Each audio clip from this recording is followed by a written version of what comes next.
জয় নিতাই, রাধে রাধে। আজকে শ্রাবণ মাসের শেষ দিনে আমি কি রান্না করেছি জানো? বেগুন আছে, পটল আছে, সিম আছে, আর আলু আছে। এই দেখো, নারকেল দিয়ে আর ধনিয়া পাতা দিয়ে বাদাম দিয়ে রান্না করেছি ভাপে। আর তার সাথে বানিয়েছি সিমের ডাল। এই দেখো, এই যে সিম দিয়ে ডাল করেছি।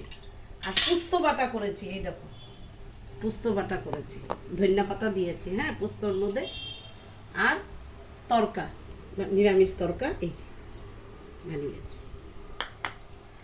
টিন্ডলা আলু ভাজাটা দেখো বন্ধুরা কত সুন্দর হয়েছে, কিন্তু আলাদা করে বানিয়েছি। পুস্ত দিয়েছি, পুস্ত বাটা আর ধনিয়া পাতার বাটা টিন্ডলা ভাজার মধ্যে। তবে এই দেখো সব কিছু সাজিয়ে তোমাদের সাথে শেয়ার করলাম। জয় নিতাই, রাধে।